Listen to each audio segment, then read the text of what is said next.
Hai, dalam masa pandemi dan kegabutan yang hakiki ini, aku coba membeberkan sebuah cerita film. Film jadul sih, tapi alur ceritanya menurutku sangat menghibur. Oke, langsung aja. Film Back to the Future adalah film komedi petualangan fiksi ilmiah Amerika Serikat yang dirilis tahun 1985. Nah loh, jadul banget kan ya? Oke, lanjut.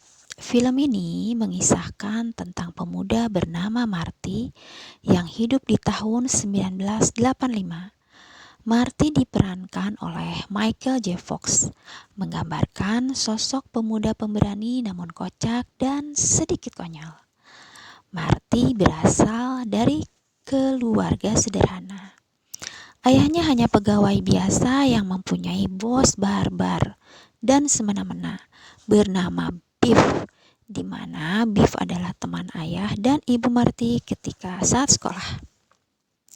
Marty berteman dengan seorang ilmuwan bernama Dr. Emmett. Keren ya, Marty ini bisa temenan dengan seorang ilmuwan. Oke, next, Dr. Emmett menciptakan sebuah mobil mesin waktu yang dapat disetting sesuka hati oleh si pengendara. Dengan mobil mesin waktu inilah petualangan Marty dan Dr. Emmett berawal. Hingga keseruan, ketegangan, dan kelucuan-kelucuan pun terjadi. Namun saat pertama uji coba mobil mesin waktu tersebut dan menunjukkannya pada Marty, Dr. Emmett justru roboh ditertembak oleh teroris yang dikecewakan oleh Dr. Emmett. Karena demi terciptanya mesin waktu, Dr. Emmett menukar nuklir para teroris tersebut dengan bahan lain. Nuklirnya diambil Dr. Emmett untuk bahan bakar mesin waktu ciptaannya. Saat para teroris melihat Marty pun jadi sasaran tembakan para teroris. Dengan gercep, Marty masuk ke dalam mobil mesin waktu dan men-setting pada November 1955. Berharap dapat bertemu dengan Dr. Emmett di tahun tersebut. Karena Marty ingat cerita dari Dr. Emmett, kan di tahun tersebut Dr. Emmett mulai merancang mobil mesin waktu.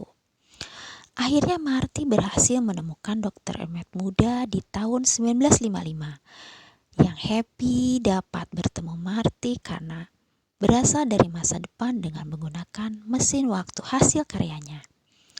Karena bahan bakar mobil mesin waktu habis, mulailah mereka merancang rencana untuk mengembalikan Marty ke tahun 1985 dengan menggunakan kekuatan petir.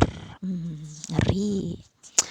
Namun ternyata rencana-rencana matang keduanya tidak dapat berjalan mulus karena tanpa sengaja Marty bertemu dengan kedua orang tuanya saat mereka masih remaja. Kelucuan dan kegetiran pun terjadi ketika Marty bertemu ayahnya yang ternyata semasa remajanya sangat cupu dan jadi bahan bulian sekelompok pemuda-pemuda tengil yang ketua gengnya adalah Biff.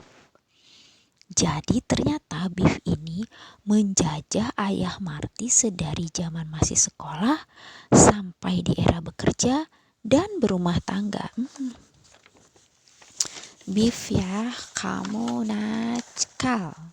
Dan masih dengan tanpa sengaja, Marty juga bertemu dengan ibunya di masa muda, dengan kakek dan neneknya, dengan paman dan bibinya yang masih anak-anak dan balita. Tentu saja Marty tidak menceritakan siapa dirinya yang sebenarnya. Ibunya Marty ternyata gadis cantik yang disukai Biff dan juga disukai secara diam-diam oleh ayahnya Marty. Kacaunya ibunya Marty malah menyukai Marty. Di sini beban Marty semakin bertambah, misinya semakin meluas. 1. Harus kembali ke tahun 1985. 2. Harus menyatukan ibu dan ayahnya supaya saling cinta. Karena kalau kedua orang tuanya tidak dapat menyatu dan menikah, otomatis Marty dan kedua kakaknya akan lenyap dari dunia dan keluarga mereka tidak akan pernah ada. Serem. 3. Marty harus memperingatkan Dr. Emmett untuk dapat menghindari kematian dari serangan teroris pada tahun 1985. Di sini dengan segala upaya jiwa dan raga, Marty berusaha supaya ibunya dan ayahnya saling cinta. Marty juga harus mengatasi kekacauan yang dilakukan Biff dan teman-temannya karena Biff sangat menyukai ibunya Marty. Akhirnya, ibu dan ayah Marty saling jatuh cinta karena meskipun cupu, ayah Marty dapat menolong ibunya Marty yang mau dimantap-mantapin oleh Biff. Satu bogem ayah Marty dapat membuat Biff lunglai dan kelengar. Nah lo Biff. Marty akhirnya berhasil kembali ke tahun 1985 dengan sebelumnya secara diam-diam mengirimkan surat peringatan bahaya mengenai penembakan teroris pada Dr. Emmett. Dan ternyata surat tersebut dibaca oleh Dr. Emmett. Dr. Emmett pun siaga dengan rompi peluru sehingga terhindar dari kematian. Marty pun lega dan pulang ke rumahnya. Namun Marty kaget mendapati kedua kakaknya nampak berbeda, terlihat lebih gaya dan keren. Begitupun dengan ayah dan ibunya. Dan Marty pun semakin heran ketika menemukan Biff yang sekarang menjadi pembantu di keluarga Marty. Keadaan benar-benar berubah. Kok bisa gitu ya? Ya, namanya juga film. Oke, next. Masih takjub dengan keadaan keluarganya, Marty dikejutkan dengan kedatangan Dr. Emmett. Ternyata Dr. Emmett menjemput Marty berkenaan dengan keselamatan anaknya Marty. Rupanya Dr. Emmett baru datang dari masa depan yaitu tahun 2015, di mana ceritanya Marty sudah menikah dan punya anak. Marty pun akhirnya naik mobil mesin waktu kali ini dengan membawa pacarnya yang masih keheranan. Dan mobil mesin waktu pun terbang. Film pun the end. Kisah kelanjutannya ada di Back to the Future 2. Gimana kamu hai? Tentu asik kalau punya mobil mesin waktu seperti Dr. Emmett. Mau kemana kalian kalau punya mobil mesin waktu? Tulis di komen ya. Sampai jumpa. Semoga terhibur.